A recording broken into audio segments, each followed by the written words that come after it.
Welcome back to Rolling Solo. My name is Adam Smith, and inside this game overview video, I'm checking out Mother of Frankenstein. This comes from Arcane Wonders, and this is volume number 1. And that's because there are 3 released volumes in this series. And inside this video, I'm going to take you through not only what we can expect to find inside the box, but also just talk at a high level as to what Mother of Frankenstein is all about. As you're going through this story-based puzzle game, there's of course lots of spoilers. So I'm not going to dig into gameplay at a deep level, as I don't want to uncover a lot of what you're going to find as you move through this on your own. Taking a look at the back of the box, it states, contained within these 3 volumes is a secret many have devoted their entire lives to unearthing, and always in vain. It is a secret I would have taken with me to the grave, except that it is, in more ways than one, our family's legacy, and thus rightfully belongs with you. The bottom of the box states, you have just received the Shelley volumes, a collection of hollowed out books left by Mary Shelley, the author of Frankenstein, to her son,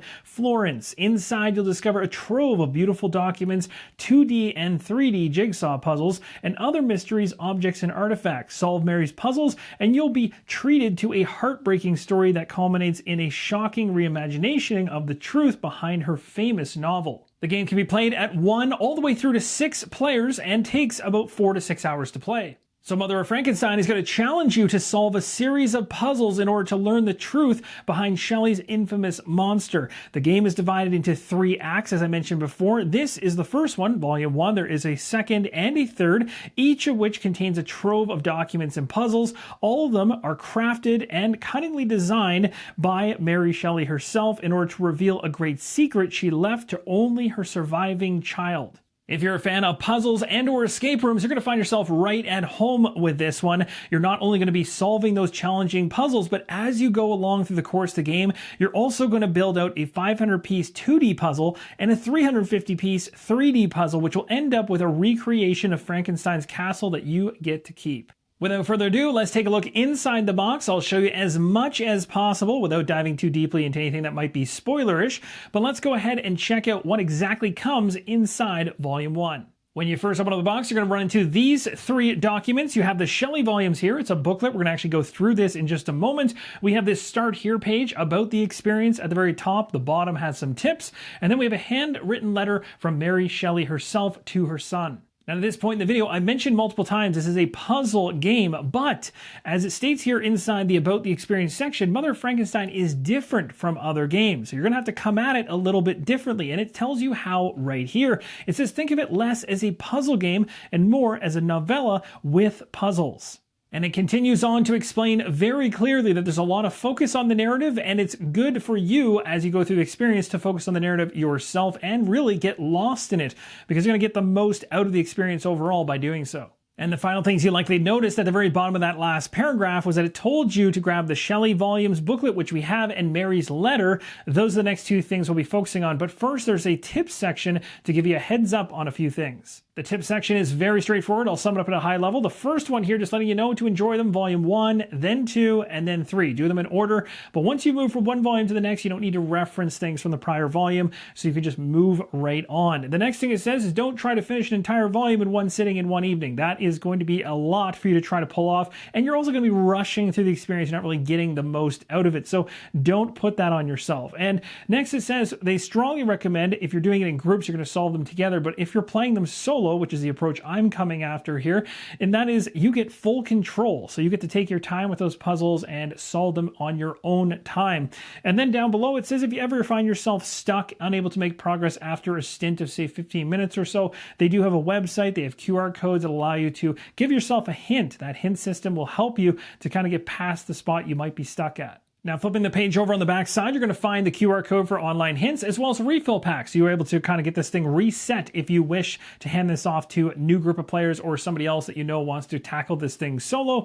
It states here in the middle, in Mother of Frankenstein Volume 2, you will, and it starts to break down exactly what you'll experience at a high level through that volume. No real reason to dig into this yet. Basically, just giving you a glimpse as to what's to come in the future. As we open up the booklet for the Shelley volumes, here's what it looks like inside. We have a description here of the volumes themselves on the left, and over on the right, we have some background information. The Shelley volumes were left by Mary Shelley, celebrated author of Frankenstein, to her son Florence upon her death. Florence's journals confirmed not only that he never opened the volumes, but that he ordered them to be destroyed upon his own death.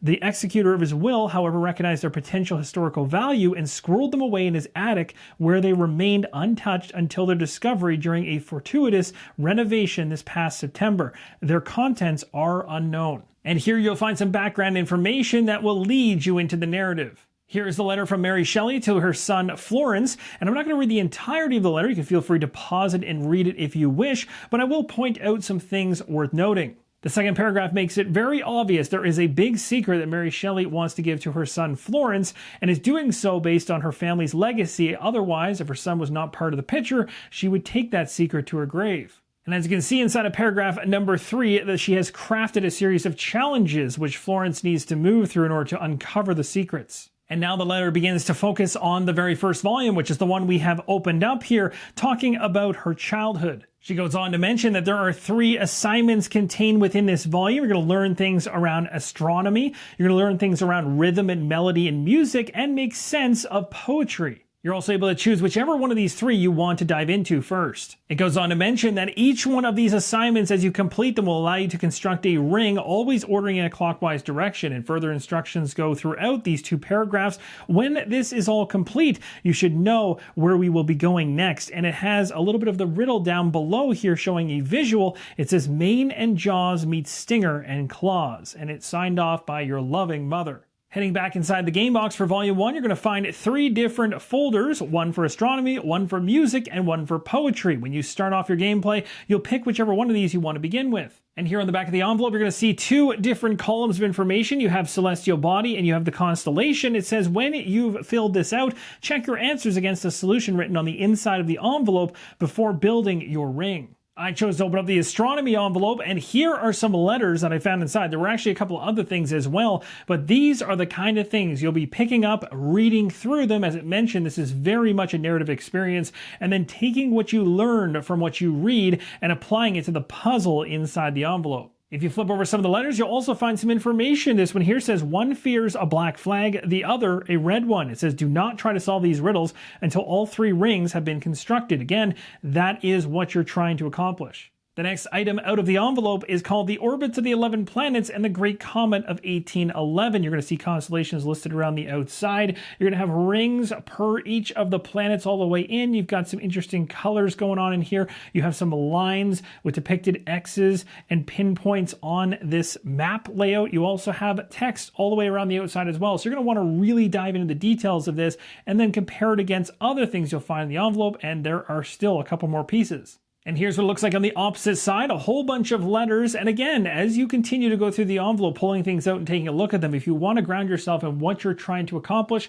you can always go back to that letter that we read at the beginning and the final couple paragraphs. Again, it talks about exactly the things you should be focusing on in order to move through the envelope. And there were 2 more pages that came into the envelope, which will help us out here. We have the view of the Great Comet with information here and down below, and a view from the Earth. The final thing at the very bottom of Volume 1's box is a number of ring pieces. These are the ring pieces you'll be using to construct your ring. As it mentions you'll be doing as you go through the game, you'll be ordering them in a clockwise direction, and when you finish an assignment, you're going to check the ring order from these pieces, matching the solution written on the inside of the envelope that you're working on. When all 3 rings are complete, you're going to align the emeralds on the interior ring and the dark side of the astronomical chart. Neither should move after that. These are the emeralds that it's referring to. You'll even have seen one, I believe, on the larger sheet that I pulled out of the envelope as well earlier on. And last but not least is the final thing inside the box. This is the solution envelope. You only open this envelope when you know where we're going next. And that, my friends, is going to wrap up the game overview video for Mother of Frankenstein from Arcane Wonders. Had a lot of fun going through this, showing you all the components that come inside the game box without spoiling everything. And that's the tough part with this one, is that once you get into gameplay, well, you're consuming a bunch of narrative, and then you're starting to tie things together to start building out those rings, and from there, things begin to play out. And I certainly don't want to spoil anything in that regard, but if you have any questions, let me know in the comments down below as I dig into Volume 1 off camera and continue to dig into Volume 2 2, and 3. I'll be interested to see where this thing goes. It's also worth mentioning if, again, you are into any kind of escape rooms, you like puzzle games, or you just like reading books and emerging narrative, this could be the ticket for you. Thanks again for watching, and as always, keep on rolling solo.